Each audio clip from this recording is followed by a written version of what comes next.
அனைவருக்கும் இனிய மாலை வணக்கம். அய்யனடார் ஜானகி அம்மாள் கல்லூரி தமிழ்துறை சார்பாக நிகழக்கூடிய நூல் வாசிப்பு முற்றம் நிகழ்வு 235. இன்றைய நூல் வாசிப்பு முற்றம் நிகழ்விலே நம்மிடையே நூல் கருத்துரை வழங்குவதற்காக நம் கல்லூரியில் பயின்ற பழைய மாணவி, மதிப்பிற்குரிய மாணவி, பல்திறன் மாணவி முனைவர் அருண் பிரியா அவர்கள் வருகை தந்திருக்கின்றார்கள். ஒரு 15 ஆண்டு கால ஆசிரியர் பணி அனுபவத்தோடு மாணவி வருகை தந்திருப்பது மகிழ்ச்சி தருகிறது. விருதுநகரிலே இருக்கக்கூடிய தங்கம்மாள் பெரியசாமி நகராட்சி பெண்கள் மேல்நிலைப் பள்ளியினுடைய தமிழாசிரியையாக சிறப்பாக பணியாற்றி வருகிறார். அருண்பிரியா 2010 முதல் 2012 ஆண்டுகளிலே MA முதுகலை பட்டம் அய்யனாடார் ஜானகி அம்மாள் கல்லூரியிலே பயின்ற எங்களுடைய மாணவி. அவரை நினைத்து பார்க்கிறேன். அருண்பிரியா வகுப்பிலே எப்பொழுதுமே கூர்மையாக இருப்பார். அவருடைய எல்லா புத்தகங்களையும் வாசித்து அவருக்கு பதிவு செய்து கொடுப்பார்கள். அந்த பதிவு செய்து கொடுத்ததை மறுநாள் கேட்டுக்கொண்டு வந்து வகுப்பிலே நிறைய கேள்விகளை எழுப்புவார். அவரும் அவரோடு பயின்ற மாணவர் டேவிட்டும் சளைக்காதவர்கள். கேள்வி எழுப்புவதிலே நுட்பமான மாணவர்கள், தீவிர வாசிப்பாளர்கள். அருண்பிரியா எப்பொழுதுமே தொடர்ச்சியாக வாசித்துக் கொண்டே இருப்பார். சென்ற வாரம் பேராசிரியர் வினோத் கூட சொன்னார், ஜெயமோகனுடைய அத்துணை புத்தகங்களையும் வாசித்த பெருமைக்குரியவர் அருண்பிரியா என்று. அருண்பிரியா நல்ல கவிஞர், நல்ல பேச்சாளர். கவிஞர் வைரமுத்து போன்றவர்களிடமெல்லாம் பாராட்டு சான்றிதழ் பெற்ற ஒரு மாணவி. எந்த போட்டியாக இருந்தாலும் வெற்றி வாகை சூடி வரக்கூடிய மாணவி. வகுப்பறையில் அமைதியாக இருந்தால் கூட கூர்மையாக கவனிக்கக்கூடிய மாணவி. தமிழ் சார்ந்தும் தமிழ் திறமைகள் சார்ந்து இயங்கக்கூடிய ஒரு மாணவியாகவே நாங்கள் அவரை பார்த்திருக்கின்றோம். அவர்களுடைய நண்பர்களும் நல்ல உதவியாளர்கள் அவருக்கு. விழித்திறன் சவாலுடைய மாணவி என்றால் கூட அதை எப்பொழுதுமே கண்டுகொள்ளாது, எப்பொழுதுமே இயக்கத்திலேயே இருக்கக்கூடிய ஒரு மாணவி என்றுதான் சொல்ல வேண்டும். நிறைய பரிசுகளை வாங்கி கொண்டு வந்து எங்கள் துறைக்கு பெருமை சேர்த்த ஒரு மாணவி என்றுதான் சொல்ல வேண்டும். இவருடைய குரலை கேட்டுக்கொண்டே இருக்கலாம் போல ஒரு உணர்வும் இருக்கும். அருண்பிரியாவினுடைய அந்த பேச்சும் எப்பொழுதும் மென்மையாக, ஒரு ஒரு ஒரு கள்ளம் கபடம் இல்லாத ஒரு பேச்சாக, ஒரு இனிமையான எளிமையான ஒரு பேச்சாக இருக்கும். இன்று மாணவி அருண்பிரியா அவர்கள் வெண்ணிலா அவர்கள் எழுதியிருக்கக்கூடிய நீரதிகாரம் நூலை எடுத்துக்கொண்டு பேச வருகின்றிருப்பது மகிழ்ச்சி தருகிறது. ஆனந்த விகடனிலே தொடராக வெளிவந்து தமிழக மக்களால் பெரிதும் வாசிக்கப்பட்ட ஒரு தொடர் என்றுதான் கூற வேண்டும். வரலாற்று ஆவணமாக திகழக்கூடிய ஒரு நல்ல நூலை எடுத்துக்கொண்டு பேச வருகின்றிருக்கக்கூடிய எங்களுடைய மேனாள் மாணவி அருண்பிரியா அவர்களை நாங்கள் பெரும் மகிழ்ச்சியோடு வரவேற்கின்றோம். நன்றி. தொடக்க உரை வழங்கி சிறப்பித்த அருள்மொழி அம்மா அவர்களுக்கு நன்றி. இப்பொழுது நூல் கருத்துரைக்கான நேரம். வெண்ணிலா அவர்களினுடைய நீரதிகாரம் என்ற நூல் குறித்து பேச விருதுநகர் தங்கம்மாள் பெரியசாமி நகராட்சி பெண்கள் மேல்நிலைப் பள்ளியின் தமிழாசிரியை மற்றும் நம் கல்லூரியினுடைய மேனாள் மாணவர் முனைவர் அருண்பிரியா அவர்களை அன்போடு அழைக்கின்றேன். அனைவருக்கும் வணக்கம். நான் முனைவர் அருண்பிரியா, தாப்பேனா பெண்கள் மேல்நிலைப் பள்ளியின் முதுகலை தமிழாசிரியர். என்னை அறிமுகப்படுத்திய அருள்மொழி அம்மா அவர்களுக்கும் என்னுடைய தாயார் போன்றவர் அவர்களுக்கும், என்னை இந்த கூட்டத்தில் பேசுவதற்காக சிறப்பு அழைப்பாளராக அழைத்த வினோத் ஐயா அவர்களுக்கும், தமிழ்துறையில் உள்ள அனைத்து பேராசிரியர்களுக்கும், என் கல்லூரிக்கும், என் தமிழுக்கும் என்னுடைய முதல் வணக்கத்தை தெரிவித்துக் கொள்கிறேன். இன்னைக்கு நான் இந்த நூல் வாசிப்பு முற்றத்துல பேசுவதற்காக தேர்ந்தெடுத்த நூல் நீரதிகாரம். ஆசிரியர் வெண்ணிலா அவர்கள் மிகச்சிறந்த ஒரு வரலாற்று பொக்கிஷம் என்று சொல்லக்கூடிய அளவுக்கு அவ்வளவு தகவல்கள் நிரம்பிய ஒரு நூல். கிட்டத்தட்ட 1500 பக்கங்கள் கொண்டது. சரியா சொன்னோம் அப்படின்னா 1488 பக்கங்கள், 1500 பக்கங்கள் என்று நாம் வரையறுத்துக் கொள்ளலாம். இந்த புத்தகத்தை பத்தி நான் நிறைய விஷயங்கள் சொல்லணும் அப்படின்னு தேடிட்டே இருந்தேன். அப்போ இந்த புத்தகம் எங்க கிடைக்குது அப்படிங்கறதையும் நம்ம சொல்லிடலாம் அப்படின்னு முடிவு பண்ணேன். முதல்ல இந்த புத்தகத்தை படிக்கணும் அப்படின்னு இப்போ இந்த நேரத்தில் ஆர்வம் கொள்பவர்கள் இருந்தீங்கன்னு சொன்னா விகடனை சப்ஸ்கிரைப் பண்ணிக்கலாம். அப்படி சப்ஸ்கிரைப் பண்ணிக்கிட்டோம் அப்படின்னா புத்தகத்தை படிக்கலாம், பிளஸ் ஆடியோ கதையாகவும் கேட்கலாம். இது ஒரு வழி. இன்னொரு வழி இருக்கு. அது என்னன்னா, கூகுள்ல இந்த புத்தகத்தை நீங்க தேடினீங்கன்னா பனுவல் இணையதளத்துல கிடைக்குது. அது 5% ஆஃபரோட கிடைக்குது. இதுவே அமேசான் தளத்துல நம்ம வாங்கணும் அப்படின்னா அது 10%, 10 விழுக்காடு நமக்கு தள்ளுபடியோட கிடைக்குது. அப்படிங்கும் போது இந்த புத்தகத்தை நாம் நிச்சயமாக வாங்கி படிக்கலாம். இந்த புத்தகத்தை எழுதிய ஆசிரியர் ஒரு பல்திறன் அறிவாற்றல் கொண்டவர் தான். இந்த புத்தகத்தை படித்து பார்க்கும்போது எனக்கு அவ்வளவு ஒரு மலைப்பு வந்தது. இந்த ஆசிரியர் இவ்வளவு உழைப்பு, இவ்வளவு திறமையை இந்த ஒரே நாவல்ல கொட்டி செலுத்தி இருக்கிறாங்களே, அப்ப என்ன படிச்சிருப்பாங்க அப்படின்னு பார்க்கணும்னு எனக்கு ஒரு ஆசை வந்து தேடினேன். அவர்கள் வந்து நான் நினைத்து பார்க்க முடியாத அளவுக்கு படித்திருக்கிறார்கள். இளங்கலை கணிதம், முதுகலை வணிகவியல், உளவியல், கல்வியல்ல முனைவர் பட்டம். இப்படி ஒரு பல்திறன் அறிவாற்றல் கொண்ட ஒரு ஆசிரியர் எழுதிய ஒரு படைப்பு எப்படி இருக்கும் என்பது உங்களுடைய கற்பனைக்கே. இந்த நாவலை ஒரே ஒரு வரி பொருண்மையில சொல்லணும் அப்படின்னா, முல்லை பெரியாறு அணை வந்த வரலாறு. இதுதான் ஒரே ஒரு வரியில நம்ம சொல்லணும் அப்படின்னா இப்படி நாம சொல்லலாம். இந்த வரியை நான் சொன்ன உடனே எல்லாருக்குமே ஒரு விஷயம் தோணும். என்னன்னா, முல்லை பெரியாறு அணை வந்த வரலாறு அப்படின்னா அது ஒரு வறட்சியான கதைக்களமாச்சே, இதை எப்படி சுவாரஸ்யமா சொல்ல முடியும், இதை எப்படி விறுவிறுப்பா கொண்டு போக முடியும் அப்படின்னு நம்ம ஒரு கேள்விக்குறி போட்டோம் அப்படின்னா, அந்த கேள்விக்குரிய அழகா ஒரு ஆச்சரியக்குறி போட்டு ரொம்ப சுவாரஸ்யமா சொல்லி அழகா முற்றுப்புள்ளியும் போட்டு முடித்தவர் தான் இந்த கதையாசிரியர் அவர்கள். மிகச்சிறந்த ஆளுமையாளர், நிறைய சிறுகதை எழுதியிருக்கிறாங்க. ஒரு நல்ல கவிஞர், கட்டுரையாளர், ஆளுமையாளர். இப்ப ஆவண காப்பகத்திலேயே பணி செய்யக்கூடிய வாய்ப்பு அவங்களுக்கு கிடைச்சதுனால நிறைய வரலாற்று தகவல்கள் நமக்கு கிடைச்சிருக்கு. சோ அவர்கள் பணி சார்பா இருந்த இடத்துல இருந்து கூட நமக்கு நிறைய தகவல்களை கொடுத்துக்கிட்டே இருக்காங்க நாவல்கள் மூலமா. கங்காபுரம் இவர்கள் எழுதின ஒரு நாவல், இன்னும் நிறைய சிறுகதை தொகுப்புகளையும் வெளிவிட்டிருக்காங்க. சோ இந்த ஆசிரியருடைய எல்லா படைப்புகளுமே வாசிப்பதற்கு உகந்ததுதான். இந்த கதைக்குள்ள நம்ம போகலாம். கதை அப்படின்னு பார்த்தோம்னா, கதையினுடைய தொடக்கமே ஹானிங்டன். இவர் வந்து திருவிதாங்கூர் சமஸ்தானத்தின் ரெசிடென்ட் பேராளர். இவரும் பெனிகுக் நம்ம கதையினுடைய முதன்மை கதை மாந்தர். இவங்க இருவரும் சேர்ந்துதான் நமக்கு இந்த பெரியாறு, முல்லை பெரியாறு அணை கட்டுவதற்கான சவாலான முயற்சியில் இறங்குபவர்கள். இவங்க 2 பேருமே முதல் அத்தியாயத்துல 2 பேரும் ஒண்ணு போல சேர்ந்து அந்த கையெழுத்தை வாங்கணும் அப்படின்னு முயற்சி பண்ணுவாங்க. ஒரு ஒப்பந்தத்துக்கான கையெழுத்தை வாங்குறதுக்காக முயற்சி பண்றதுல தொடங்குது இந்த கதை. இப்ப இருவருமே இந்த முயற்சிக்கான சவால்ல இருக்கிறாங்க. இது ஏன் இந்த முயற்சி பிரிட்டிஷ் அரசாங்கத்தால் முன்னெடுக்கப்படுது அப்படின்னு சொன்னா, இந்தியாவுல நிறைய பஞ்சங்கள் வருது. ஆங்கிலேய ஆதிக்கத்துக்கு பின்னாடி இந்தியாவுல நிறைய பஞ்சங்கள் வருது. ஒவ்வொரு பஞ்சத்திலையும் நிறைய உயிரிழப்பு, நிறைய உடைமை இழப்பு, நிறைய சேதாரம். நிறைய பேர் வந்து பஞ்சம் பிழைப்பதற்காக அருகில இருக்கக்கூடிய வேற வேற நாடுகளுக்கு போயிடறாங்க. இலங்கை, மலேசியா, பர்மா, சிங்கப்பூர் அப்படின்னு நிறைய நாடுகளுக்கு போறாங்க. அப்ப மக்களுடைய புலம்பெயர்வை தவிர்க்கணும். பிளஸ் நம்ம நாடு பாத்தீங்கன்னா, நம்ம தமிழ்நாட்டோட மண்ணு மலட்டுத்தன்மை இல்லாத மண்ணு. எந்த தாவரத்தை போட்டாலும் விளையக்கூடிய மண்ணு. அப்ப விளையக்கூடிய மண்ணுக்கு நீர் இல்ல, அதுதான் இங்க பிரச்சனை.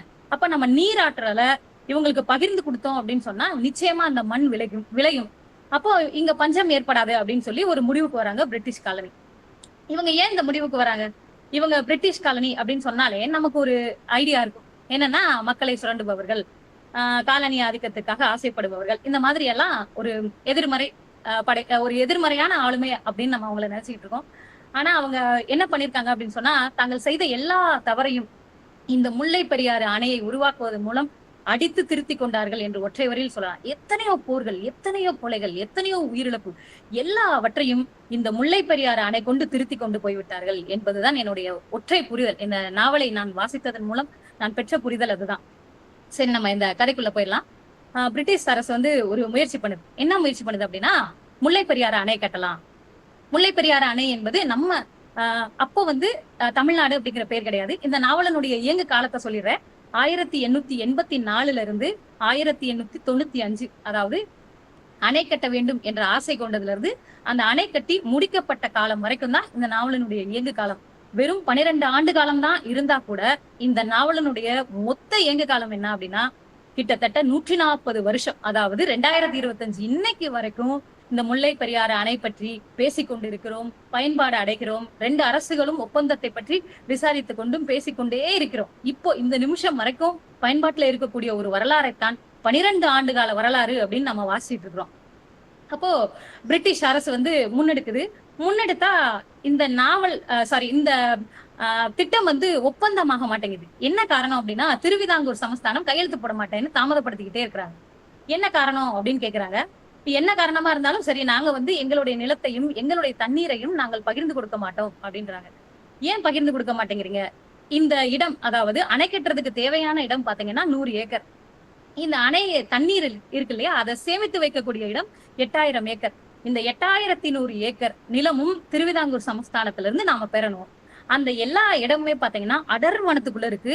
ஆட்களோட நடமாட்டமே அங்க இல்ல. கிட்டத்தட்ட அப்போ வரைக்கும் மனித நடமாட்டம் இல்லாத ஒரு இடத்துலதான் அவங்க அணை கட்டவும் நீரை சேமிக்கவும் போறாங்க. இந்த சூழல்ல ஒரு மனிதனுடைய புழக்கம் இல்லாத, மனித நடமாட்டம் இல்லாத இடத்தை கொடுக்கறதுக்காக நீங்க ஏன் இவ்வளவு பிடிவாதம் கட்டுறீங்க அப்படின்னு கேட்கும்போது, அதுக்கு அவர்களுடைய பதில், திருவிதாங்கூர் அரசினுடைய பதில் என்னவா இருக்கு அப்படின்னு சொன்னா, அது எங்களுடைய புழக்கம் இருக்கிறதோ இல்லையோ அது எங்களுடைய இடம். நீர் எங்களுக்கு பயன்பாடுடையதா இருக்கோ இல்லையோ அது எங்களுடைய நீர். அதனால நாங்க தரமாட்டோம். ஒருவேளை நாங்க தரணும் அப்படின்னு நீங்க ஆசைப்பட்டீங்கன்னா எங்களுக்கு 5 தெங்கு இடத்தையும் தலைச்சேரி இடத்தையும் கொடுங்க. அது மட்டும் இல்லாம குத்தகை பணமா 7 லட்சம் ரூபாய் கொடுங்க. இன்னொன்னு எங்களுக்கு நிறைய டிமாண்ட்ஸ் இருக்கு அப்படின்னு நிறைய டிமாண்ட் வைக்கிறாங்க. பிரிட்டிஷ் அரசு எப்பவுமே பிடித்த கோட்டையை திருப்பி கொடுக்கிற வரலாறு கிடையாது அவங்களுக்கு. அதனால அவர்கள் பிடித்த இடத்தை திருப்பி கொடுக்க மாட்டேன் அப்படிங்கிறாங்க. இந்த 2 பேருக்கு நடுவுல, அதாவது திட்டம் வேணும் அப்படின்னு விரும்புறது பிரிட்டிஷ் காலனி தான், ஆனா விட்டு கொடுக்க மாட்டேன்னு சொல்றது திருவிதாங்கூர் அரசு. இந்த 2க்கும் நடுவுல இருந்து பென்னிக்விக் போன்றவர்களும், பென்னிக்விக் சீஃப் இன்ஜினியர், அதாவது பொதுப்பணித்துறை பொறியாளரா இருந்துகிட்டு இந்த முல்லை பெரியாறு அணைக்கான சிறப்பு பொறியாளராகவும் இருக்கிறாரு. அப்ப இந்த முல்லை பெரியாறு அணையை நம்ம எப்படியாவது கட்டியே ஆகணும் அப்படின்னு ஆசைப்படுறாரு. அவரே நினைச்சா முடிவு பண்ணிருக்கலாம், அது காட்டுக்குள்ள இருக்கு, கட்ட முடியாது அப்படின்னு ஒரே ஒரு கடிதம் போட்டாருன்னா நிச்சயமா அந்த கோப்பு மூடப்பட்டிருக்கும். ஏன்னு சொன்னா அதிகமான பணம் செலவாகும் அப்படின்னு சொன்னா கண்டிப்பா இதை மூடிருப்பாங்க. ஆனா எப்பாடுபட்டாவது அந்த அணையை கட்டணும் அப்படின்னு முயற்சி பண்ணாரு பென்னிக்விக். அதுக்கான காரணம் என்ன அப்படின்னா, சில வரிகள்ல அதை அழகா விளக்கி சொல்லுவாங்க. மேற்கு தொடர்ச்சி மலையிலதான் இந்த பெரியாறு ஆறு பிறக்குது. அதாவது மேற்கு தொடர்ச்சி மலையில இருக்கக்கூடிய சிவகிரி மலை பகுதியில பிறக்குது. பிறந்து மேற்கா கேரளாவுக்கு ஓடி அங்க இருந்து அரபிக்கடல்ல கலக்கக்கூடிய நதி இது.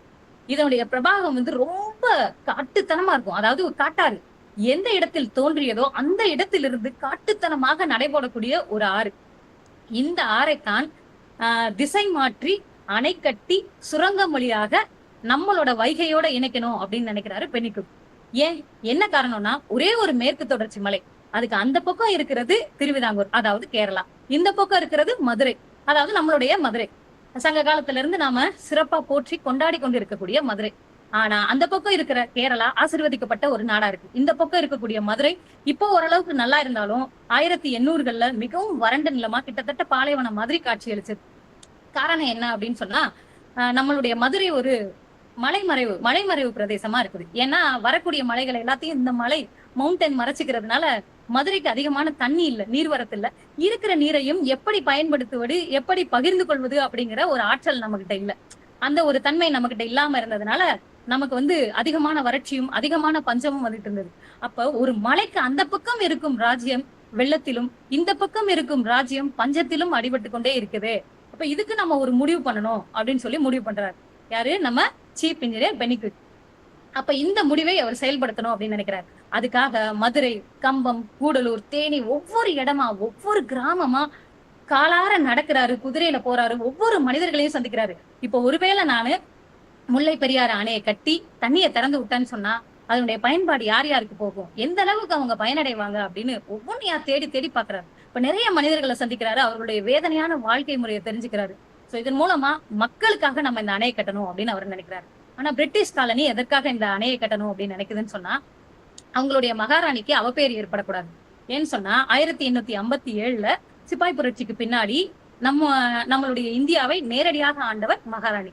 அப்ப நம்ம இந்தியாவுல நடக்கிற ஒவ்வொரு நல்லதும் கெட்டதும் அவங்களுக்கான நல்லதும் கெட்டதும் தான். இந்த தாது வருட பஞ்சம் அப்படின்னு ஒரு பஞ்சம் வருது 1876, 78கள்ல வந்த பஞ்சம். கிட்டத்தட்ட தென்னிந்தியாவுல மதுரை, ராமநாதபுரம் டிஸ்ட்ரிக்ட், குறிப்பா நம்ம தென் தமிழகத்துல நிறைய பாதிப்பை ஏற்படுத்துச்சு, அதிகப்படியான உயிரிழப்பு. இந்த பஞ்சத்தினால அதிகப்படியா பிரிட்டிஷ்காரர்கள் விமர்சிக்கப்பட்டார்கள். அதனால நம்ம கட்டாயமா ஏதாவது ஒரு நல்ல விஷயத்த செஞ்சு நற்பெயரை சம்பாதிக்கணும் அப்படின்னு நினைக்கிறாங்க. அது மட்டும் இல்லாம அவங்களுடைய இந்த திட்டத்துக்கு பின்னாடி ஒரு லாப நோக்கம் இருக்கு. இப்ப நான் சொல்ற எல்லாமே இந்த நாவல்ல சொல்லப்பட்ட விஷயங்கள் எல்லாமே யாரால் சொல்லப்பட்ட விஷயங்கள்னா, இந்த நாவலில் பயணிக்கக்கூடிய பென்னிக்விக்காலும் ஹானிங்டன்னாலும் சொல்லப்பட்ட விஷயங்கள். அதாவது நான் கெட்டவன் நானே சொல்லிக்கிற அளவுக்கு, அவர்களே சொல்லிக்கிற அளவுக்கு மிகச்சிறந்த ஒரு சித்தரிப்பை அவங்க படைச்சிருக்கிறாங்க அந்த நாவல் ஆசிரியர். சரி, நம்ம நாவலுக்குள்ள வந்துடலாம். அப்ப இவங்களுடைய இந்த திட்டத்துக்கு பின்னாடி லாப நோக்கம் இருக்கு. அதாவது அவங்க ஒரு 50 லட்சம் பணம் போடுறாங்க அப்படின்னு சொன்னா அதை 7 ஆண்டுகள் 8 ஆண்டுகள்ல எடுத்துடலாம். அதாவது மக்கள்கிட்ட தண்ணி கொடுத்து வரியா வாங்கி அந்த பணத்தை நம்ம திருப்பி எடுத்துக்கலாம். அதற்கு பிறகு வரக்கூடிய எல்லாமே லாபம் அப்படிங்கிற அந்த லாப நோக்கத்துல இவங்க இந்த திட்டத்தை முன்வைக்கிறாங்க. ஆனா பென்னிக்விக் சேவை நோக்கத்துல இந்த திட்டத்தை முன்வைக்கிறாரு. வாசக நண்பர்கள் இதை கேட்டுட்டு இருக்கிறவங்க நிச்சயமா இதை நம்ம யோசிச்சு பார்க்கணும். இந்த அணை கட்டி முடிக்கப்பட்டது 1895 கட்டி முடிக்கப்பட்டது. இவங்க லாப நோக்கத்தில் முன்னெடுத்த இந்த திட்டத்தை முன்னெடுத்தவர்கள் பிரிட்டிஷ்காரர்கள். அவர்கள் எந்த லாபத்திற்காக இந்த திட்டத்தை உருவாக்கினார்களோ உருவாக்கி சரியாக 50 ஆண்டுகளில் கப்பலேறி போய்விட்டார்கள். ஆனால் சேவை நோக்கத்தில் இந்த திட்டத்தை முன்னெடுத்த பென்னி குயிக் இன்றைக்கும் நம்மோடு, நம் வாழ்வோடு, நம் நாவில் இருக்கிறார், நம் வழிபாட்டில் இருக்கிறார், நம் பேரில் இருக்கிறார், நம் ஊரில் இருக்கிறார், நம்மில் ஒருவராக இருந்து கொண்டே இருக்கிறார். நிறைய நம்ம கேள்விப்பட்டிருப்போம் பென்னி குயிக்கோட பேரை தங்களுடைய குழந்தைகளுக்கு வைக்கிறது, அவருக்கு வழிபாடு நடத்துறதுன்னு. சோ இன்னைக்கு வரைக்கும் 2025 வரைக்கும் இன்னைக்கு வரைக்கும் இருக்காரு, இனிமேலும் இருப்பார் அப்படிங்கறதுதான். இப்ப லாப நோக்கத்துக்கும் சேவை நோக்கத்துக்குமான வித்தியாசம் என்ன அப்படிங்கறத நமக்கு இந்த நாவல் நிச்சயமா உணர்த்திட்டு போகும். இந்த ஒப்பந்தம் கையெழுத்தாக மாட்டேங்குது. ரொம்ப நாளா இதுக்காக முயற்சி செஞ்சு பென்னி குயிக் என்ன பண்றாருன்னா, தன்னுடைய மனைவி தன்னுடைய குழந்தைகளோட திருவிதாங்கூர் மன்னரை நேரடியா சந்திச்சு இதற்கான அனுமதியை வாங்குறாரு. அனுமதியை வாங்கினா இன்னமும் சிலர் பிரச்சனை பண்ணிக்கிட்டே இருக்காங்க. அந்த அரச குடும்பத்து பெண்கள் என்ன பண்றாங்கன்னா, எங்களுக்கு தலைச்சேரி கோட்டை, அஞ்சுதெங்கு கோட்டை எல்லாம் இல்லைனாலும் பரவாயில்ல, தங்கசேரி கோட்டையை கொடுங்க அப்படின்னு அவங்க புது கோரிக்கை, இப்படி நிறைய கோரிக்கைகள், நிறைய பிரச்சனைகள் எல்லாத்தையும் சால்வ் பண்ணி எல்லா பிரச்சனைகளையும் சந்திச்சு கடைசியா முதல் பாகம் முடிவுறும் போது இந்த ஒப்பந்தம் கையெழுத்தாகும் அப்படிங்கிற ஒரு நற்செய்தியோட முடிவாகுது. 2வது பாகம் இந்த ஒப்பந்தம் கையெழுத்தாகிறதுல தொடங்குது. இந்த ஒப்பந்தம் கையெழுத்தாயிருச்சு. அடுத்து நம்ம எல்லாம் நினைப்போம் அணை கட்ட போறாங்க அப்படின்னு நம்ம நினைச்சிட்டு இருக்கிற அந்த சூழ்நிலையில மறுபடியும் ஒரு எதிர்ப்பு. இந்த முறை எதிர்ப்பது நம்ம மதுரையில இருக்கக்கூடிய, ராமநாதபுரத்துல இருக்கக்கூடிய, தேனி, கம்பம், கூடலூர்ல இருக்கக்கூடிய மக்கள். நமக்காகவே தண்ணி கொண்டு வர்றதுக்கு முயற்சி செய்யக்கூடிய ஒரு மாமனிதனுடைய முயற்சிய நாமளே ஏன் எதிர்க்கிறோம் அப்படின்னு யோசிச்சு பார்த்தா, அதை எதிர்க்கிறது மக்களா இருந்தாலும் எதிர்ப்பை தூண்டி விடுபவர்கள் ஜமீன்தார்கள். அவங்களுக்கு என்ன பிரச்சனை? அவங்க வைத்துக் கொண்டிருக்கக்கூடிய அதிகப்படியான நிலம், அந்த நிலத்துக்கு தண்ணி வேணும். அதிகப்படியான தண்ணிய கொஞ்சம் ஓரளவுக்கு காசை லஷ்கர்கிட்ட கொடுத்து அவங்க அதிகப்படியான தண்ணி எடுத்துக்கிறாங்க. அப்ப இவங்களுக்கு அதிகப்படியான தண்ணி போகுதுனால என்ன அர்த்தம்? விவசாயிகளுக்கு குறைந்தபட்ச தண்ணி தான் போகும் அப்படின்னு அர்த்தம். அப்ப இவங்க தங்களுக்கு தேவையான தண்ணியை பணம் கொடுத்து வாங்கிடுறாங்க. இப்போ முல்லை பெரியாறு அணை வந்தது அப்படின்னா எல்லா கண்ட்ரோலுமே கவர்மெண்ட்ட போயிடும். அப்ப அவங்க எல்லாருக்குமே சரிநிகர் தண்ணியத்தான் பிரிச்சு கொடுப்பாங்க. அப்ப எல்லாருமே சரிநிகரா வரி கட்டணும். அப்ப மொத்த கண்ட்ரோல் கவர்மெண்ட்ட போகுதே, நம்ம கிட்ட கண்ட்ரோல் இல்லாம போயிருமே அப்படிங்கிற ஒரு பயத்திலையும், காசு கட்டணும் அப்படிங்கிற ஒரு கவலையிலையும் என்ன பண்றாங்கன்னா எதிர்ப்பை தூண்டி விடுறாங்க. இந்த எதிர்ப்பையும் கொஞ்சம் கொஞ்சமா சமாளிச்சா அதுக்கப்புறம் மக்கள், என்னுடைய கால்வாயில முல்லை பெரியார் தண்ணி வரக்கூடாது, என்னுடைய வாய்க்கால்ல வரக்கூடாது, எனக்கு வைரவநாத்து தண்ணி தான் வேணும், எனக்கு சுருளியாத்து தண்ணி தான் வேணும், இப்படி ஏகப்பட்ட பிரச்சனைகள். இந்த பிரச்சனைகளையும் கொஞ்சம் கொஞ்சமா சரி பண்ணி அணை கட்டுறதுக்காக மலை மேல ஏறணும் அப்படின்னு சொன்னா மலையில இருக்கக்கூடிய மிருகங்களுடைய பிரச்சனை, ஏகப்பட்ட பிரச்சனை. அட்டை கடிக்குது, காலரா வருது, மலேரியா வருது, கொத்து கொத்தா உயிர்கள் சாகுது. இந்த பிரச்சனைகளை எல்லாம் கொஞ்சம் கொஞ்சமா சரி பண்ணி அணை கட்டணும் அப்படின்னு சொல்லி போனா, கட்டுற ஒவ்வொரு தடுப்பணையும் அந்த முல்லை பெரியாறு அணை அந்த தண்ணீர் அப்படியே அடிச்சு தகர்க்குது. ஒவ்வொரு முறையும் அந்த அணை தகர்க்கப்படுகிற போது பெண்ணினுடைய மன வலிமையும் தகர்ந்துகிட்டே வருது. சோ ஒவ்வொரு முறை தகர்க்கப்படும் போதும் அவர் தனியா உட்கார்ந்து யோசிச்சு தன்னுடைய மனதை பலப்படுத்தும். அந்த ஒவ்வொரு சீனும் படிக்க படிக்க அவ்வளவு அருமையா இருக்கும். அதுக்கப்புறமா என்ன ஆகுது, அந்த அணையை நம்ம எப்படியாவது கட்டி முடிக்கணும் அப்படின்னு சொல்லி ஒவ்வொரு இடமா தேடி, வெறும் சுண்ணாம்பு மட்டும் பத்தாது அப்படின்னு சுத்தியையும் கலந்து அவர் அணை கட்டி மிக வலிமையான ஒரு அணையை கட்டுவார். இந்த அணை கட்டி தண்ணி நம்ம கொண்டு வரணும் அப்படின்னா ஒரு சுரங்கம் ரெடி பண்ணணும். அப்ப அந்த சுரங்கம் ரெடி பண்ணும்போது அதற்குள் வெடி விபத்து நிகழ்ந்து பல உயிர் சேதங்கள்லாம் நடந்து ஏகப்பட்ட பிரச்சனைகளுக்கு நடுவுல அந்த வலிமையான அணையை பென்னி கட்டி முடிப்பார். அந்த அணையினுடைய வலிமை எவ்வளவு அப்படின்னா, பென்னி குயிக்கினுடைய மன வலிமை எவ்வளவோ அவ்வளவு வலிமையுடையது அந்த அணையினுடைய வலிமை. நான் இவ்வளவு சொல்றேன் அப்படின்னு சொன்னா நம்ம அதை நினைக்கலாம், ரொம்ப நம்ம மிகைப்படுத்தி சொல்றோமோ அப்படின்ற ஒரு எண்ணம் கேட்கிறவங்களுக்கு வரலாம். நான் ஏன் சொல்றேன் அப்படின்னா, முல்லை பெரியாறினுடைய இயல்பே காட்டாரு, அதனுடைய வேகம் அப்படி. ஏன்னா கிட்டத்தட்ட 142 மைல் முல்லை பெரியாறு அணை டிராவல் பண்ணுது. ஆனா அந்த ஆற்றினுடைய 35 மைல் தண்ணீரை மட்டும்தான் நம்மால் பயன்படுத்திக் கொள்ள முடியும். அதை தவிர்த்து மற்ற ஆற்று தண்ணீரை நம்மளால பயன்படுத்திக்க முடியாது. காரணம் அதனுடைய வேகம். அந்த வேகத்துலதான், அந்த வேகமான ஆற்றில் யாருமே பயன்படுத்திக் கொள்ள முடியாத காட்டில் இருந்த கிட்டத்தட்ட 3000 அடிக்கும் மலை மேல் 3000 அடிக்கும் மேல் இருந்த அந்த தண்ணீரின் இயல்பை மாற்றி, திசையை மாற்றி அணை கட்டி நமக்கு ஒரு சுரங்கத்தின் மூலமாக நம் வைகை ஆற்றோடு இணைக்கக்கூடிய அந்த பணியை செஞ்சிருக்கிறார். சோ நிச்சயமா இது ஒரு மனிதனால் சாத்தியமே இல்லை அப்படின்னு சொல்லக்கூடிய ஒரு செயலை தான் இவர் செஞ்சிருக்கிறார். அதனாலதான் அந்த அணையினுடைய வலிமை கிட்டத்தட்ட பெண்ணினுடைய மன வலிமைக்கு சமமானது. ஏன்னா அவர் ஆசைப்பட்டது பல மக்களுடைய வயிற்று பசி போகணும், அவங்களுக்கு பஞ்சம் வரக்கூடாது அப்படின்னு ரொம்ப ஆசைப்பட்டு செஞ்சிருப்பார். ஒரு முறை அவரு இந்த மதுரை பக்கம் சுற்றுப்பயணம் போயிட்டே இருக்கும்போது இரவு நேரத்துல எல்லா வீடுகள்லயும் அடுப்பெரியும்.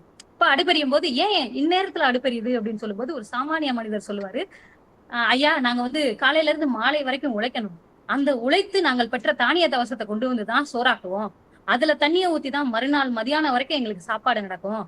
இங்க பாருங்கய்யா, வயித்துல ஒரு தீ எரியுது, அதை அணைச்சு வைக்கணும். அடுப்புல ஒரு தீ எரியுது, அதை அணைக்காம வைக்கணும். அதுதான்யா எங்க பொழப்பு அப்படின்னு சொல்லுவாரு. அதெல்லாம் ஒரு சாட்டையடி வரி. இதெல்லாம் படிக்கும்போது நமக்கு என்ன சொல்றது, எத்தனை பிரச்சனைகளா அப்படின்னு யோசிச்சுக்கிட்டே இருக்கும்போது நம் புருவத்தை உயர்த்த வைக்கக்கூடிய வரிகள் இதெல்லாம். சோ இப்படி பெண்ணிக்கு கால் கட்டி முடிக்கப்பட்ட அணை மீனாட்சி திருக்கல்யாணத்தின் போது மதுரையினுடைய வைகையில் இணைக்கப்பட்டது அப்படின்னு ரொம்ப அழகா கொண்டு வந்து அந்த கதையை முடிப்பாங்க. கிட்டத்தட்ட இது ஒரு டிராமாட்டிக் பிக்ஷன். அதாவது முடிவு வந்து பாத்தீங்கன்னா ஒரு நாடகத்தனமான முடிவா இருந்தா கூட இப்படி நடந்திருக்கலாம், நடக்காமலும் இருக்கலாம். ஆனா இந்த கதைக்கு இப்படி ஒரு முடிவு தேவை அப்படின்னு எனக்கு தோணுச்சு. மீனாட்சி திருக்கல்யாணம் நடந்துட்டு இருக்கு. அப்போ அந்த தண்ணி வந்து வைகைக்கு வருது. அந்த தண்ணி வரும்போது பாத்தீங்கன்னா அவ்வளவு தாகம், மதுரை மண்ணுக்கு அவ்வளவு தாகம். அதனால் வந்த தண்ணீரை எல்லாம் குடித்து மிச்ச தண்ணீரை அனுப்பியது அப்படின்னு பதிவு பண்ணியிருப்பாங்க. அப்ப மெதுவா தண்ணி விட்டு கிட்டத்தட்ட 24 மணி நேரங்களுக்கு மேலதான் மதுரையினுடைய வைகைக்கு வந்து அடையுது. மீனாட்சி திருக்கல்யாணம் நடந்தது. அவள் அண்ணன் அழகரிடமிருந்து சீர் வரும் முன் பத்மநாபனிடமிருந்து நீர் வந்தது அப்படின்னு முடிப்பார். இதெல்லாம் படிக்கும்போது எனக்கு அப்படியே கண்ணு கலங்கிருச்சு. அவ்வளவு ஒரு என்ன சொல்றது, நடைமுறையில இருந்து கொஞ்சம் கூட ஒவ்வாம இல்லாம அவ்வளவு நேர்த்தியான, நடைமுறைக்கு நெருக்கமான, உண்மைக்கு நெருக்கமான ஒரு படைப்பாக இதை அவங்க படைச்சிருப்பாங்க. அதாவது வரலாற்று தகவல் தான், அதை கொஞ்சம் புனைவு கலந்து எழுதணும் அப்படின்னா கூட தேவையில்லாம இந்த மாயா யதார்த்தவாதங்களை புகுத்தாம அவ்வளவு நடைமுறைக்கு நெருக்கமா படைச்சிருந்த இந்த படைப்பு நிச்சயமா எல்லோராலும் வாசிக்கப்பட வேண்டிய ஒரு படைப்பு. இந்த ஒரே ஒரு சுவாரஸ்யமான சம்பவம் ஒண்ணு. இப்ப நிறைய தடுப்பணைகள் கட்ட கட்ட அது உடைஞ்சுக்கிட்டே இருக்கும். அப்ப உடைஞ்சுக்கிட்டே இருக்கும்போது பெண்ணி அவரோட கோவர்க்கர் ஒருத்தட்ட மெக்கன்சிட்ட உட்காந்து பேசிட்டு இருப்பாரு. அப்படி பேசிட்டு இருக்கும்போது ஒரு விஷயத்த சொல்லுவாரு. மெக்கன்சி, ஒரு விஷயம் நீ கவனிச்சியா? இந்தியாவில இருந்து போற வைஸ்ராயா இருந்தாலும், இந்தியாவில இருந்து போற கவர்னரா இருந்தாலும், ஐசிஎஸ் அதிகாரிகளா இருந்தாலும் எல்லாரும் என்ன எடுத்துட்டு போவாங்க தெரியுமா? இங்க இருந்து நிறைய கலை பொருட்களை எடுத்து அவங்களுடைய கப்பல், அவங்களுடைய கேபின் முழுக்க நிறைச்சு வச்சு கொண்டு போவாங்க. ஆனா பொறியாளர் மட்டும்தான் நம் நினைவாக இந்தியாவில் பல கலை படைப்புகளை நாம் விட்டுவிட்டு போகிறோம். அவர்கள் எடுத்துக்கொண்டு போகிறார்கள், நாம் விட்டுவிட்டு போகிறோம். நமக்கும் அவர்களுக்குமான வித்தியாசம் இதுதான். நம்ம இதுலதான் மனநிறைவு அடையணும் அப்படின்னு சொல்லுவார். ரொம்ப அருமையான வரிகள் இதெல்லாம். படிக்க படிக்க ஆர்வத்தை தூண்டக்கூடிய நிறைய வரிகள், நிறைய சம்பவங்கள் இதுல இருக்கு. பெண் என்ன பண்ணுவாருன்னா, ஒரு முறை அந்த அணை கட்ட முடியுமா முடியாதா அப்படின்னு யோசிச்சுக்கிட்டே இருப்பாரு. இப்ப யோசிச்சுட்டே இருக்கும்போது ஒரு சின்ன விஷயத்த ஃபாலோ பண்ணுவாரு. அவரு அந்த காட்டுக்குள்ள போயிட்டே இருப்பாரு. குதிரையில போவாரு. அந்த காட்டு கொடிகள்லாம் என்ன பண்ணும்னா குதிரையினுடைய கழுத்தை சுத்திக்கிட்டே இருக்கும். சுத்திக்கிட்டே இருக்கும்போது ரொம்ப தூரம் நம்ம அதே மாதிரி எடுத்து விட்டு டிராவல் பண்ணிட்டே இருக்க முடியாது. அப்ப என்ன பண்ணுவாருன்னா, அந்த குதிரையில இருந்து இறங்கி இந்த குதிரையை ஒரு மரத்துல கட்டி போட்டு போலாமா அப்படின்னு யோசிப்பாரு. இல்ல வேணாம், காட்டு மிருகங்கள் ஏதாவது அடிச்சிருச்சுன்னா வேண்டாம், கஷ்டம். இதை நம்ம சுதந்திரமா விட்டுருவோம். நம்ம ஒரு முடிவு பண்ணலாம். நம்ம திரும்பி வரும்போது இந்த குதிரை நம்ம இடத்தில் இருந்தால், இங்கே இருந்துச்சு அப்படின்னா, அல்லது நம்ம கிட்ட வந்து சேர்ந்துச்சுன்னா நம்மளால இந்த அணையை கட்டி முடிக்க முடியும். அப்படி இல்லைன்னா கொஞ்சம் கஷ்டம், இன்னும் கொஞ்சம் கஷ்டமா இருக்கும், நம்ம முயற்சி பண்ணணும் அப்படின்னு சொல்லிட்டு அந்த குதிரையை அந்த இடத்துல விட்டுட்டு போயிடுவார். விட்டுட்டு மலையேறி போய் அந்த ஆறோட இருந்து பேசிக்கிட்டே இருப்பாரு ரொம்ப நேரமா. அது ஏன் அவர் ஆறோட போய் பேசினாருன்னா, எந்த இடத்தில் நமக்கு அச்சம் உருவாகிறதோ அந்த இடத்தை சரணடைந்தால் நம்மிடம் உள்ள அச்சம் போய்விடும். அதாவது அதே இடத்துல அடைக்கலம் ஆயிட்டோம்னா நம்ம கிட்ட இருக்கக்கூடிய அச்சம் போயிடும் அப்படின்னு சொல்லுவாங்க. சோ அந்த மாதிரி அவர் அந்த ஆறு கிட்ட பேசிக்கிட்டே இருப்பாரு. பேசும்போது என்ன சொல்லுவாருன்னா, ஆறு எந்த திசையில் ஓடுகிறதோ அதுதான் அதனுடைய இயல்பு. அதை நீ மாத்தணும்னு நினைக்கிறியே, இது வந்து இயற்கைக்கு புறமானது இல்லையா அப்படின்னு அந்த அவருடைய மனசாட்சி கேக்குது. அப்ப அவர் பதில் சொல்றாரு, இயற்கைக்கு வந்து அள்ளி கொடுக்கத்தான் தெரியும், பகிர்ந்து கொடுக்க மனுஷனுக்கு மட்டும்தான் தெரியும். அதனால நான் அந்த பகிர்ந்து கொடுக்கிற வேலையை பாக்குறேன் அப்படின்னு சொல்லுவாரு. சோ மனசாட்சி அவரோட வழக்காடிக்கிட்டே இருக்கும். இயற்கை என்னதான் இருந்தாலும் நீ சொன்னாலும் இயற்கைக்கு புறம்பாதான் நீ வேலை செய்யற. உன்னுடைய வேலையில ஆபத்து நேர்ந்தா அது எவ்வளவு பெரிய ஆபத்தா போய் முடியும், எத்தனை உயிர்களை பலிக்கொள்ளும் தெரியுமா? பிரிட்டிஷ்காரர்களே என்ன பண்ணுவாங்கன்னா, இன்னைக்கு உன்னை பாராட்டுறவங்க நாளைக்கு உன்னை வந்து திட்டுவாங்க. அந்த அளவுக்கு நீ வந்து மோசமான பணியில கூட இறங்கிடலாம் அப்படின்னு சொல்லும்போது மறுபடியும் அவர் சொல்வாரு, இல்ல நான் இயற்கையை நம்புறேன். ஏன்னா இயற்கைக்கு இன்று மட்டும்தான் இருக்கு, மனுஷனுக்கு மட்டும்தான் நாளைன்னு ஒண்ணு இருக்கு. நம்ம இயற்கையை வந்து இயற்கைக்கு புறம்பா இருக்கும் அப்படின்னு நினைச்சா நம்ம மண்ணை கிண்டி விவசாயம் பண்ணிருக்க முடியாது. விளைஞ்சதை மட்டும்தான் சாப்பிட்டுட்டு இருக்கணும். அதனால நிச்சயமா இதுவும் ஒரு விவசாயம் மாதிரிதான். மண்ணை நாம் கிண்டும் போது அதற்கு வலிக்கவே வலிக்காது. அதே மாதிரிதான் நான் இந்த ஆற்றின் போக்கை திசை மாற்றும் போது நிச்சயமாக அது எனக்கு சப்போர்ட் பண்ணும் அப்படின்னு சொல்லிக்கிட்டே இருப்பாரு. அந்த பேசிக்கிட்டே இருக்கும்போது திடீர்னு ஒரு யானையினுடைய பிளிரல் ஓசை கேட்கும். இப்ப திரும்பி காட்ட பாப்பாரு. ரொம்ப இருட்டாயிரும். அவர் வந்தது, அவ்வளவு நேரம் அங்க செலவிட்டது எதுவுமே அவருக்கு தெரியாது. அப்ப திரும்பி நடந்து போவாரு. நடந்து போய் மலை இறங்கி பார்த்தா அவர் வேற ஒரு பக்கத்தின் வழியா வேற ஒரு வழியில மலை இறங்கியிருப்பார். அப்ப அந்த குதிரை அங்க இருக்காது. அவருக்கு மனம் சோர்ந்து அவருடைய அந்த மலை அடிவாரத்துல இருக்கக்கூடிய அவருடைய குடிலுக்கு போவாரு. அங்க அவரோட குதிரை நின்றுட்டு இருக்கும். அப்போ அதனுடைய முதுகுல அந்த இலைத்தலைகள் வாசம் அடித்தது அப்படி அதை போய் அவர் முகர்ந்தார் அப்படின்னு சொல்லுவாங்க. அதாவது என்னன்னா அந்த காட்டை வந்து அவர் மிகவும் விரும்புவராக இருக்கிறார். அந்த குதிரையும் என்ன பண்ணுது அப்படின்னு சொன்னா அவருடைய மனசுக்கு ஏத்த மாதிரி அவர் நடந்துக்கிறது. கிட்டத்தட்ட அந்த மிருகங்களுக்கு, அந்த விலங்குகளுக்கு வந்து நினைவாற்றல் கொஞ்சம் அபாரமா இருக்கும் அப்படின்னு சொல்லுவாங்க. யானை டாக்டர் கதையில கூட நம்ம இந்த விஷயத்த படிக்கலாம்.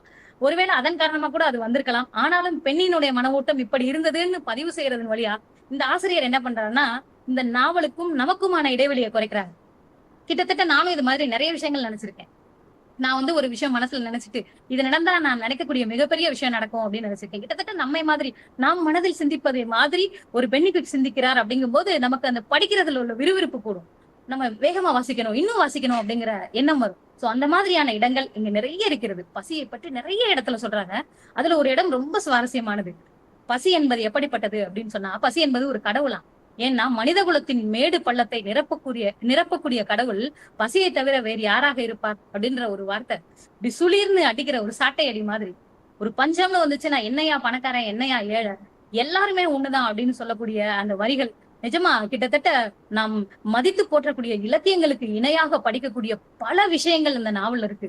அவ்வளவு வரலாறு, மக்களுடைய வாழ்க்கை, மக்களுடைய பஞ்சத்துல அவங்க எவ்வளவு கஷ்டப்பட்டாங்க, தண்ணிக்காக எவ்வளவு கஷ்டப்பட்டாங்க, உணவுக்காக எவ்வளவு கஷ்டப்பட்டாங்க, ஒவ்வொரு விஷயமும் அப்படியே தத்ரூபமா சொல்லியிருப்பாங்க. அவங்க சொல்லி இருக்கக்கூடிய அந்த புள்ளி விவரங்கள் எல்லாம் படிக்கும் போது அப்படியே மலைக்க வைக்குது நம்மள. அவ்வளவு வரலாற்று தகவல்கள், ஒவ்வொரு புனைவுமே ரொம்ப யதார்த்தமா, ரொம்ப ரொம்ப உண்மைக்கு பக்கத்துல அவ்வளவு சிறப்பான ஒரு நாவல். நாவலுடைய நிறைகளை மட்டுமே சொல்லிட்டே இருக்கேன், குறைகள் இல்லையா அப்படின்னு கேட்கலாம். இந்த குறைகள் நம்ம நினைக்கிறது என்னன்னா நம்ம வாசிக்காம இருக்கிற விஷயம் தான் குறைவு. இந்த நாவல் பாத்தீங்கன்னா நம்ம தென் தமிழகத்தை பத்தி அவ்வளவு சிறப்பா பதிவு பண்ணிருக்கோம். தென் தமிழகம் மட்டும் இல்லாம மெட்ராஸ்ல ஒரு கவர்னர் இல்லம் எப்படி இருக்கும், திருவிதாங்கூர்ல ஒரு அரண்மனை எப்படி இருக்கும், மக்களுடைய வாழ்க்கை எப்படி இருக்கும், ஒரு பிசினஸ் பத்தி சொல்றாங்கன்னா அந்த வணிகம் எப்படி நடந்தது, அந்த வணிகத்தினுடைய ஆதி மூலம் என்ன, ஒரு மலையில ஓடக்கூடிய ஆறை பத்தி சொல்றாங்கன்னா வைகை ஆத்துல வந்து பேரியாரை இணைக்க போறாங்க. அப்ப அந்த வைகையினுடைய இயல்பு எப்படி இருக்கும், பேரியாரினுடைய இயல்பு எப்படி இருக்கும், மலைகளினுடைய இயல்பு எப்படி இருக்கும், அது எங்க இருந்து தொடங்குது, ஒவ்வொரு விஷயத்தையும் அடி முதல் நுனி வரைக்கும் சொல்லக்கூடிய இந்த புத்தகம் வந்து கிட்டத்தட்ட மிகச்சிறந்த ஒரு ஆய்வு புத்தகம் அப்படின்னே சொல்லலாம். இந்த தகவல்களை எல்லாம் வெறும் தகவலா சொன்னோம்னா நிச்சயமா யாருமே படிக்கிறதுக்கு முன் வர மாட்டாங்க. ஆனா அதையும் கூட 122 அத்தியாயம் விகடன்ல வெளிவரது மிக மிக அருமையான ஒரு விஷயம் தான். ஏன்னா அவ்வளவு தூரம் சப்போர்ட் மக்கள் வந்து பண்ணியிருக்காங்க இந்த நாவலுக்கு. இன்னும் வந்து நிறைய பேர் இந்த நாவலை வாசிக்கணும். தமிழ்நாட்டுல நிறைய பேர் இன்னும் வாசிக்கல அப்படிங்கிறதுக்கு ஒரு உதாரணம் சொல்றேன். யூடியூப்ல இந்த நாவலை பற்றி யாராவது ரிவ்யூ போட்டிருக்காங்களா, விமர்சனம் போட்டிருக்காங்களா அப்படின்னு தேடிட்டே வந்தேன். இதை பற்றி ஒரே ஒரு ஸ்பீச் தான் இருக்கு. செல்வேந்திரன் அவர்கள் செஞ்ச ஒரே ஒரு காணொலி மட்டும்தான் இருக்கு. இன்னும் நிறைய காணொலிகள் இதை பற்றி இந்த நாவலை வாசித்து நிச்சயமா நிறைய பேர் போடணும். ஒரு தமிழ்நாட்டுல இருக்கக்கூடிய ஒரு தமிழன் தன்னுடைய வாழ்க்கையில 100 புத்தகமோ அல்லது 10 புத்தகங்கள் படிச்சா கூட அதுல ஒரு புத்தகமா இந்த புத்தகம் இருக்கணும். அதுதான் இந்த ஆசிரியருக்கும், இந்த ஆசிரியர் நமக்கு சொன்ன வரலாறுக்கும், இந்த நீரதிகாரத்திற்கும் நாம் செய்யக்கூடிய ஒரே ஒரு வணக்கம். அது மட்டும் இல்லாம இந்த நீரதிகாரம் அப்படின்னு சொன்னா இது நீர் செய்யும் அதிகாரம். பொதுவா நீர் என்ன அதிகாரம் செய்யும் அப்படின்னு சொன்னா அது நடக்கிற இடத்தை எல்லாம் செழிக்க வைக்கும், வளமாக்கும், பசிய போக்கும், உணவு கொடுக்கும், முடிஞ்சா கொஞ்சம் சேதாரம் அதிகமானா எல்லாவற்றையும் தனக்குள் அடக்கும். இது நீர் செய்யக்கூடிய அதிகாரம். இன்னொரு நீர் அதிகாரம் இருக்கு. அது நீரை வைத்து மனிதன் செய்யக்கூடிய அதிகாரம். அது இந்த நாவல்ல ஒவ்வொரு பக்கத்திலையும் விரிவா ரொம்ப விளக்கமா சொல்லியிருப்பாங்க. அதை படிச்சா நம்ம தெரிஞ்சுக்கலாம். சோ நீர் செய்யக்கூடிய அதிகாரமும் இருக்கு, நீரை வைத்து மனிதர் செய்யக்கூடிய அதிகாரமும் இருக்கு. சோ நிச்சயமா இந்த நீர் அதிகாரம் நாவலை அனைவரும் வாசிக்க வேண்டும். அனைவரும் வாசிக்கும் அளவுக்கு தமிழ் ஆர்வலர்கள் கொண்டு சென்று சேர்க்க வேண்டும் என்ற வினாவை வைத்து எனக்கு வாய்ப்பு கொடுத்த என்னுடைய ஆசிரியருக்கும் கல்லூரி நிர்வாகத்திற்கும் அனைவருக்கும் என்னுடைய உளமார்ந்த நன்றியை கூறி இந்த சிற்றுரையை முடிகிறேன். நன்றி. நன்றி. மேலே சிறப்பான நூல் குறித்த கருத்துரை. ஏன்னா வரலாறு எப்படி சுவாரஸ்யமாகும் என்று தொடங்கினார். வெண்ணிலா அவர்கள் எழுதும் பொழுது அந்த வரலாறு சுவாரஸ்யமாகி விடுகிறது. ஏன்னா கங்காபுரம்லாம் அப்படிதான் எழுதியிருப்பாங்க. அதோட அருண் பிரியா எடுத்துரைத்து பேசுகின்ற பொழுது அந்த வரலாறு மேலும் சுவாரஸ்யமாக மாறிவிடுகிறது என்று தான் சொல்ல வேண்டும். ஏன்னா முல்லை பெரியாறு, அந்த அணை சுற்றி இருக்கக்கூடிய அந்த மக்கள் இன்னும் அவரை வழிபடக்கூடியவர்களாக இருக்கிறார்கள் என்பதெல்லாம் மிகப்பெரிய உண்மை. வெள்ளை ஆங்கிலேயர்களிடையே சில நல்ல ஆங்கிலேயர்களும் இருந்துள்ளார்கள். அந்த வகையில் பொறியாளராக அவர் விட்டு போனவைகளை நாம் பாதுகாப்போம் என்றெல்லாம் மிக அழகாக எடுத்துரைத்து பேசி, ஏன்னா நாவல் முன்வைக்கக்கூடிய அந்த வரலாற்று நுட்பங்களை எல்லாம் என்னுடைய அகக்கண்களால் துல்லியமாக அறிந்து அழகுற எடுத்துரைத்து பேசிய அருண் பிரியா அவர்களுக்கு நன்றியை தெரிவித்துக் கொள்கிறோம். நன்றி. இந்த நிகழ்வு குறித்து கருத்துரை வழங்குவதற்கு மலேசியாவை சார்ந்த குணசீலன் சுப்பிரமணியன் ஐயா அவர்களை அன்போடு அழைக்கின்றேன். அனைவருக்கும் வணக்கம். நீர் அதிகாரத்தை நமக்கு இன்று அளித்த முனைவர் அருண்பிரியா அவர்களுக்கு முதல் வணக்கம். உண்மையிலேயே ஒரு ஒரு வரலாற்று பூர்வமான வரலாற்றோடு நெருக்கமான ஒரு நிகழ்வாக இன்று அமைந்திருக்கிறது. முல்லை பெரியாறு அணை வந்த வரலாறு என்று தொடங்கினார். அருண்பிரியா அவர்களின் பேச்சு நம் மனதை தொட்ட நெகிழ்ச்சி, அப்படி என்றுதான் இன்றைய பேச்சை பற்றி ஒட்டுமொத்தமாக சொல்ல வேண்டும். நூல் அறிமுகம் செய்யும் வேளையிலேயே நூலுக்கான விளம்பரத்தையும் மிக அருமையாக செய்தார். இது ஒரு புதிய பாணி நம்முடைய வாசிப்பு முற்றத்தில் தொடங்கியிருக்கு. எத்தனை பேர் வாசித்தார்கள், எத்தனை பேர் எங்கெங்கெல்லாம் அந்த நூல் கிடைக்கும் என்ற செய்தியெல்லாம் சொன்னது உண்மையிலே அருமை. முல்லை பெரியார் அணை நாங்கள் எங்களுக்கு மலேசியாவுக்கு அப்பப்போ சினிமாவில் வசனமாக வரும், அல்லது பத்திரிகையில் செய்தியாக வரும், அல்லது அங்குள்ள அரசியல்வாதிகள் அதை வைத்து அரசியல் செய்கின்ற ஒரு சூழலை நம்ம பார்ப்போம்.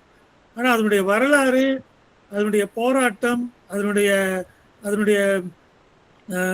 அந்த தன்மை எப்படிப்பட்டது என்பதை ஒரு பதிவின் மூலமாக ஒரு நாவலின் வழி நமக்கு கொடுத்த கவிஞர் வெண்ணிலா அவர்களுக்கு முதலில் என்னுடைய மனமார்ந்த நன்றியை தெரிவித்துக் கொள்கின்றோம். அந்த முதன்மை கதை மாந்தர் பென்னி குயிக் பற்றி பேசும்போது நாம் அதை கேள்விப்பட்டிருக்கோம். மலேசியாலையும் அவரை பற்றி இந்த திரைப்படங்களில் வந்த செய்திகள் மட்டும் பார்க்கும்போது அவர் பென்னி குயிக் பார்த்துருக்கோம். அதை அவரை பற்றிய செய்திகள். அவர் ஒரு முக்கிய கதை மாந்தராக இந்த நாவலில் காட்டப்படுவது. அது கதை மாந்தர் என்று சொன்னால் அது கற்பனையாக போயிடும், புனைவாக போயிடும். அவர் ஒரு உண்மையான ரியல் ஹீரோவா இங்கே இருப்பது உண்மையிலே இந்த முனைவர் அருண்பிரியா அவர்களுடைய அந்த விளக்கத்தின் மூலம் நாம் பெற்றுக்கொண்டோம். குறிப்பாக 1884 தொடங்கி 1895 வரை 12 ஆண்டுகள் அந்த அணை கட்டப்பட்டு இருக்கின்ற வரலாறு சொன்னார். அந்த காலகட்டம்தான் நிறைய பேர் பஞ்சம் பிழைக்க வெளிநாடுகளுக்கு சென்றதாகவும் சொன்னார். அது உண்மையான வரலாறு. 1824 தொடங்கி மலேசியா, இலங்கை, நேற்று நினைக்கிற இந்தியாவினுடைய பிரதமர் சென்று வந்த சில நாடுகள், ரியூனியன் தீவு, அங்கெல்லாம் போய் பார்த்தீங்கன்னா இந்தியர்கள் இருக்கிறாங்க அப்படின்றதுக்கான அடையாளமாக நேற்று கூட உங்களுடைய பிரதமர் மோடி அவர்கள் சென்று அவருக்கு கிடைத்த உயரிய விருது அங்குள்ள இந்தியர்கள் இப்படி எங்கள் மாதிரி பஞ்சம் பிழைக்க வந்த அந்த மூதாதையர்களுடைய வாரிசுகள் அவர்கள் கொடுத்த அந்த சிறப்பு. அதை தடுப்பதற்கு அந்த பஞ்சம் பிழைக்க சென்றவர்களை எப்படியெல்லாம் தடுக்கலாம் அப்படி என்ற ஒரு முதன்மை முயற்சியாகத்தான் இந்த முல்லை பெரியாறு அணை வந்த வரலாறு நமக்கு காட்டுகிறது. அவர்களே நம்மை பஞ்சம் பிழைக்க வைத்தார்கள், அவர்களே நம்மை அதில் காப்பாற்றவும் நினைத்தார்கள் என்ற செய்தி உண்மையிலே ஒரு புதிய செய்தி தான். அதே வேளையில் லாப நோக்கத்துக்கான சேவை அல்லது உண்மையான சேவையும் லாப நோக்கத்துக்கான முயற்சி எப்படி இருக்கும் என்பதை அவர் காட்டினார். ஒரு முல்லை பெரியாறு அணைக்கு தமிழ் மக்களும் எதிர்ப்பு தெரிவித்திருக்கார்கள் என்ற செய்தி ஒரு புதிய செய்தி. ஏன்னா தமிழர்கள் எதுக்கெல்லாம் எதிர்ப்பாங்க அப்படின்னா இதுக்கும் சேர்த்து எதிர்த்திருக்காங்க. இன்னைக்கு எதிர்த்து போராட்டம் பண்ணிட்டு இருக்காங்க. அப்படிதான் நம்ம பார்க்க வேண்டியதா இருக்கு. உண்மையிலே நிறைய செய்திகள் என்ன சொல்லுவாங்களே, நிறைய பஞ்சு வசனங்கள் நாவல்ல இருந்ததா என்பது நமக்கு தெரியாது, நாம் படிக்கல. ஆனா முனைவர் அருண்பிரியா சொல்லும் போது அந்த பஞ்சு வசனங்கள்லாம் உண்மையிலேயே மிக சிறப்பானது. ஒரு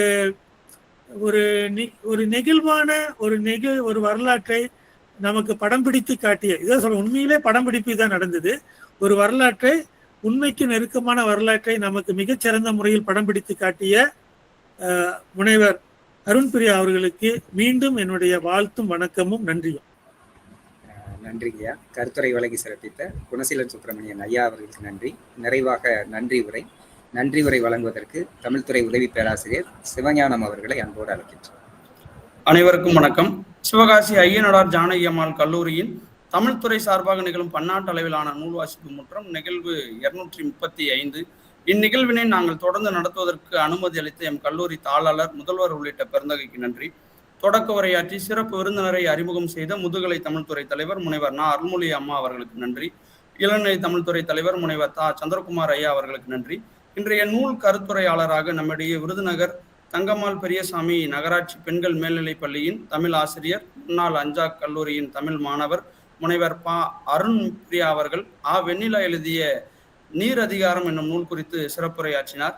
122 அத்தியாயமாக ஆனந்த விகடனில் தொடராக வெளிவந்த வரலாற்று பணுவல், 1488 பக்கங்களை கொண்ட ஆவணம், புத்தகம் கிடைக்கும் இடங்களை தெரியப்படுத்தியமை, ஆசிரியர் குறித்த கருத்தாடல்களை எடுத்துரைத்தமை, 1884 முதல் 1895 இடைப்பட்ட 12 ஆண்டுகால காலகட்டத்தை கொண்டு இயங்கிய நாவல்.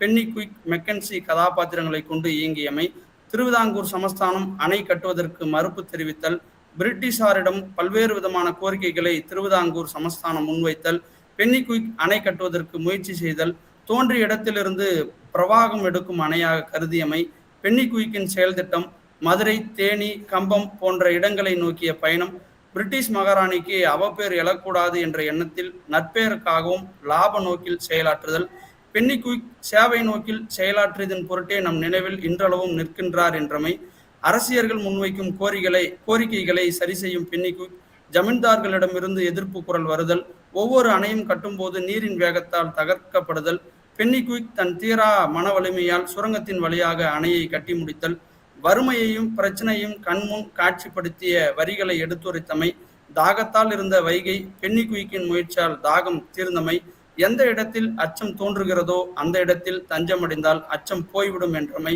இயற்கை ரசிக்கும் மன ஓட்டக்காரராக பென்னிக்விக்கை கதை முழுக்க நகர்த்தியமை, பசி பஞ்சம் குறித்த கருத்தாடல்கள், மக்களின் வாழ்வியல், வரலாறு, புள்ளி விவரங்கள், புனைவுகள், தென் தமிழகம், திருவிதாங்கூர், வணிகம், வைகையின் இயல்பு, பெரியாற்றின் இயல்பு, மலை எங்கு தொடங்குகிறது, நீர் முன்வைத்து நடக்கும் அதிகாரம் குறித்தெல்லாம் பொறுமையாகவும் தெளிவாகவும் மொழி புலமையோடு உரையாற்றிய தங்களின் உரைத்தரத்திற்கு நன்றிகள் அம்மா.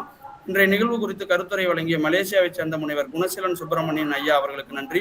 தொடர்ந்து நூல் வாசிப்பு முற்ற நிகழ்ச்சியில் பயணிக்கின்ற மலேசியாவைச் சேர்ந்த முனைவர் அருள்நாதன், திரு மேகவர்ணன் ஜெகதீசன், சிங்கப்பூரைச் சேர்ந்த முனைவர் ரத்தின வெங்கடேசன், திரு கோவிந்தராஜன், திரு சவுந்தரபாண்டியன், திரு ஆறுமுகசாமி, திரு ராமசாமி ஐயா போன்றோருக்கும் நன்றிகள். இந்நிகழ்வில் இணைந்துள்ள உள்நாடு மற்றும் வெளிநாடு வாழ் தமிழ் ஆர்வலர்கள், பேராசிரியர்கள், ஆய்வு மாணவர்கள் உள்ளிட்ட அனைவருக்கும் நன்றி. இன்று நீ வாசிக்கும் புது நூலின் முதற் பக்கம் நாளைய பல கதவுகளுக்கு முதல் திறவுகோல் என்னும் சிந்தனை வரிகளோடு மீண்டும் அடுத்த நூல் வாசிப்பு முற்றத்தில் நல்லதொரு நூலோடு சந்திப்போம். நன்றி.